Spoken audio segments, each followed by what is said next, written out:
तो देखिए बच्चों, ये सेकंड एप्लीकेशन हमारे पास। तो determination of difference in two neighbouring wavelength width of spectral line, यानी अभी मैंने मोनोक्रोमेटिक सिंगल वेवलेंथ की हमने क्या किया, वेवलेंथ फाइंड आउट किया। अब किसी भी लाइट की दो लाइन की वेवलेंथ में डिफरेंस हम फाइंड आउट करेंगे। जैसे जितने भी इमिशन स्पेक्ट्रम थे, जितने भी इमिशन स्पेक्ट्रम थे, आपने देखा होगा तो क्या कहते हैं, जैसे हाइड्रोजन स्पेक्ट्रम हो, हाइड्रोजन स्पेक्ट्रम उसमें पतली पतली लाइंस बनी होती हैं, ठीक है ना। तो ये क्या करते हैं, जो टू नेबरिंग लाइंस के बीच स्पेक्ट्रल लाइंस बनी होती है, इमिशन स्पेक्ट्रल, चाहे हाइड्रोजन हो, चाहे हीलियम स्पेक्ट्रम हो, ठीक है ना, चाहे सोडियम स्पेक्ट्रम हो, इन दो नियरेस्ट लाइन के बीच की लाइन की जो वेवलेंथ है ना, उसके बीच का डिफरेंस हमको निकालना है। जैसे लैम्डा है और इसके बीच का क्या जो डिफरेंस होगा वही निकालना है हमको, ठीक है ना। वही हमको क्या करना है, फाइंड आउट करना है। इस वीडियो का क्या है, मुद्दा है। ओके, तो अब देखिए, अगर मैं इसको इंस्ट्रूमेंटल सेटअप के साथ देखूं, तो अब देखना आप लोग, हम किसी लाइट के दो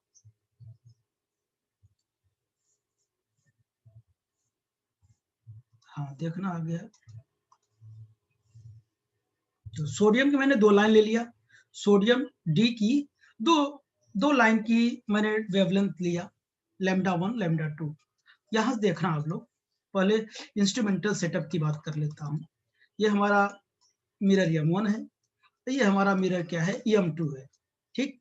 ये कई बार आपने बनाया प्लेट, ये G1 प्लेट है और ये क्या है, G2 प्लेट है। ओके, यहां सोर्स से लाइट आई और ये इस पर आई और ये आफ्टर रिफ्रैक्शन यहां पर गई, रिफ्लेक्शन यहां पर गई, वापस आई। इंटरफेरेंस के दौरान यहां पर कुछ इंटेंसिटी को मैं दिखाना चाह रहा हूं। दो लाइट मान लेता हूं, दो लाइन को डिफरेंट मैं कर दूंगा, ठीक। तो यहां पर मान लेते हैं हमारे पास D1 D2 लाइन है, ठीक है ना। सोडियम की D1 D2 लाइन से इसकी वेवलेंथ लैम्डा 1, इसकी वेवलेंथ लैम्डा 2। पहले लाइन की बात करता हूं। स्टार्टिंग में देखिए, स्टार्टिंग में क्या होता है कि जैसे D1 की वेवलेंथ आई, ठीक, D1 वेवलेंथ की जब लाइट आई, तो ये क्या, यहां से रिफ्लेक्ट होने के बाद M2 से M1 के ऊपर इंटरफेरेंस होता है, तो यहां पर क्या होता है कि इंटरफेरेंस पैटर्न बनाता है, इस टाइप से बनाता है, ऐसे सर्कुलर फ्रिंजेस, क्योंकि ये M1 M2 क्या exactly perpendicular to each other है। तो यहां पर मैं ऐसे इंटेंसिटी का ग्राफ दिखाता हूं, तो इस टाइप से क्या करेंगे, बनने की कोशिश करेंगे। ये पहली लाइन हो गई, ठीक है ना, पहली लाइन हो गई लैम्डा 1 की, ठीक।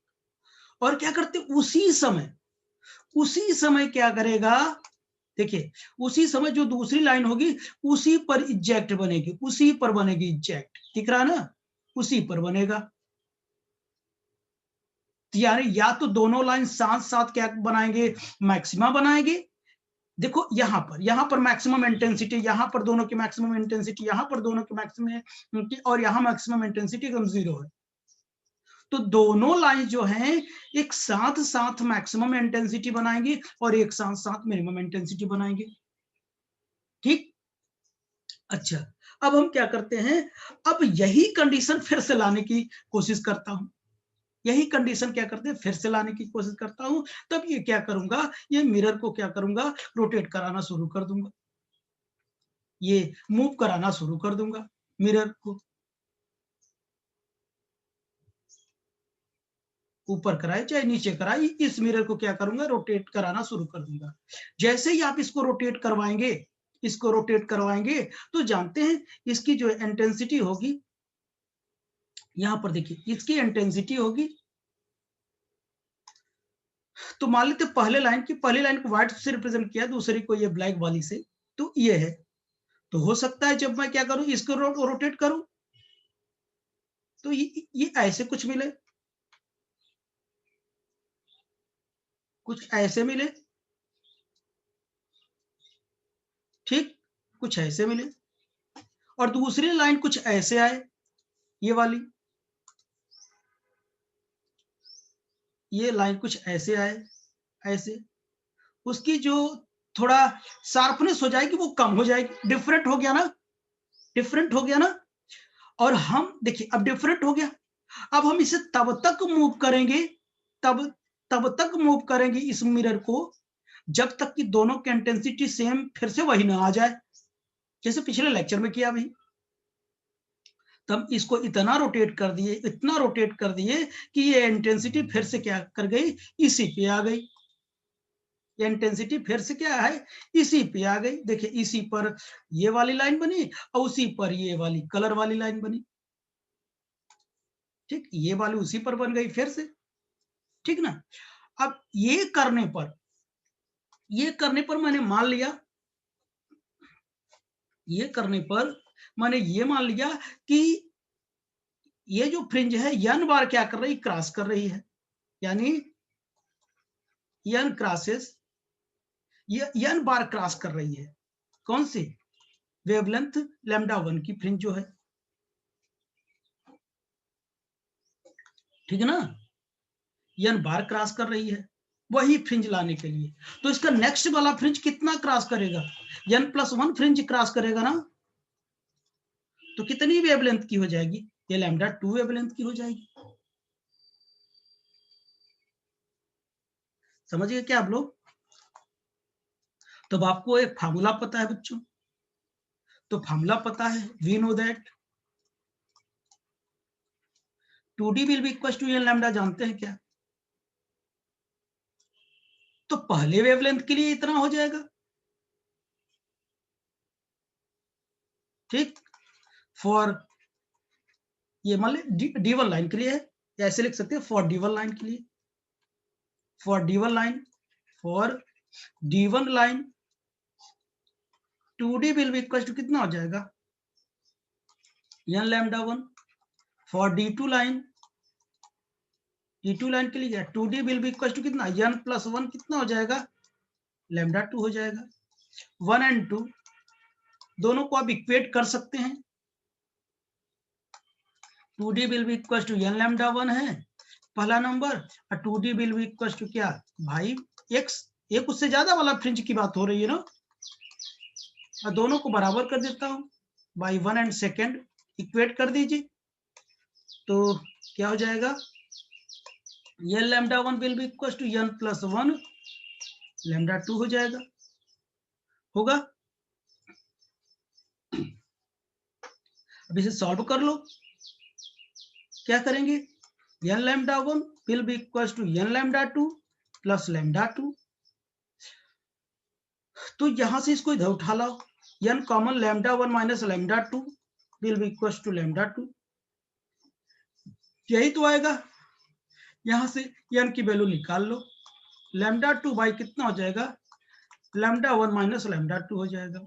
अब इस वैल्यू को उठा के, इस वैल्यू को उठा के इक्वेशन नंबर फर्स्ट में पुट कर देना है, the value of n, the value of n putting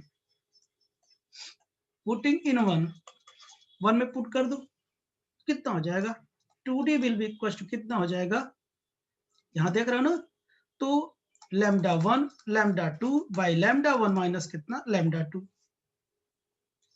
ठीक।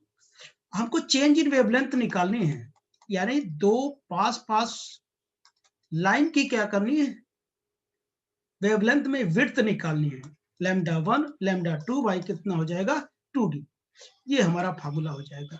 यही वेवलेंथ में हमको डिफरेंस चाहिए था, जो कि हमें मिल चुका है।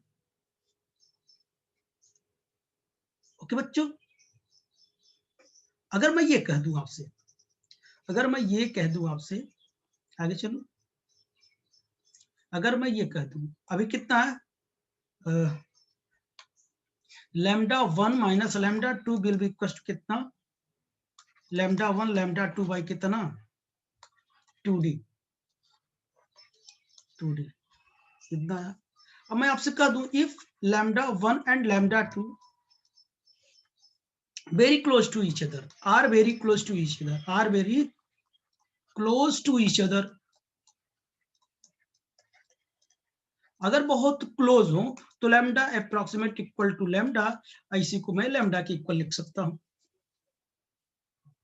तो बताए कितना, λ1 minus λ2 will be equal to lambda square by 2d। बच्चों ये खास बात ये है, मैं मान लू कि ये क्या है, λ1 है, सॉरी λ2 है और क्या है, λ1 है। अगर इसका इन दोनों के वेवलेंथ का जो मीन होगा यहां आ जाए, ठीक है ना, इन दोनों का जो मीन होता है वो यम लिखा जाता है, mean average value, mean value लिखा जाता है। तो कभी कभी मीन वैल्यू लिखा जाता है, क्यों लिखा जाता है, कैलकुलेट करके दिखाऊं क्या, मीन वैल्यू लिखा जाता है तो λ1 λ2 की जगह हम क्या करते हैं, लैम्डा यम लिख देते हैं। तो λ1 माइनस λ2 मतलब मीन कलर, ठीक है ना, मीन वेवलेंथ। तो ये यम स्क्वायर हो जाएगा 2d। कभी इससे घबराने का मतलब नहीं, अगर मीन दे देगा तो ये ऐसा कर सकते हैं आप। ओके, इतनी बात हो गई। यही चीज हम वेव नंबर के फॉर्मेट में भी लिख सकते हैं। किस फॉर्मेट में, वेव नंबर के फॉर्मेट में। Difference between difference of wave number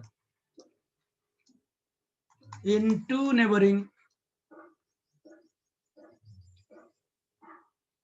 spectral line, ठीक, वेव नंबर डिफरेंस निकालता हूं। तो आपको पता है कि जो न्यू बार होता है वो क्या होता है, 1 बाई लैम्डा होता है ना, इसी को तो वेव नंबर बोलते हैं, this is the wave number. तो बताइए, अगर मैं न्यू 1 में लिखूं तो कितना लिख सकता हूँ, 1 बाई λ1, और न्यू 2 लिखूं तो कितना लिखूं, 1 बाई λ2। ऑब्वियसली आपको पता है, रख दो इसी में। तो क्या है इससे पहले, λ1 minus λ2 will be equal to lambda square by 2d। तो ये देखो, इसे मैं सॉल्व करना चाहूंगा, तो बताइए इसको बनाने के लिए क्या करना होगा हमें,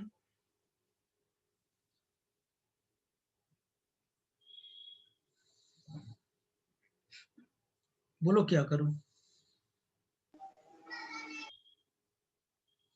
इसको अपोजिट करना है हमें, यानी वेव नंबर हमको निकालनी है।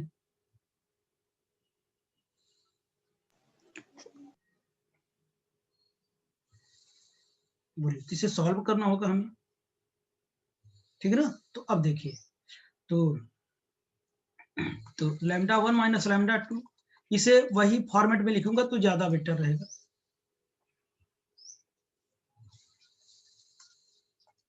ठीक, तो देखिए इधर, तो λ1 minus λ2 by λ1 λ2 will be equal to 1 by 2d। इसे मैं अलग अलग कर देता हूं, λ1 λ2 will be equal to 1 by 2d। एक एक कट जाएगा, 1 by λ2 minus 1 by λ1 will be equal to 1 by 2d। ठीक, दिस इज व्हाट, ये क्या है, λ2 bar minus nu 2 bar minus nu 1 bar will be equal to 1 by 2d। ये हमको wave number में डिफरेंस मिल गया। हमारा फार्मूला वेवलेंथ था निकालने को, हमने वेव नंबर भी निकाल दिया। तो आप यहां तक कर सकते हैं, कोई दिक्कत नहीं। आई थिंक आप लोगों को समझ में आया होगा बहुत अच्छे से ना। Yes sir. मेहनत तो भी बहुत करवाए, 2 बार ना। क्या करते हैं, इसमें कुछ हम प्रॉब्लम देखते हैं, ठीक है ना। तो ठीक,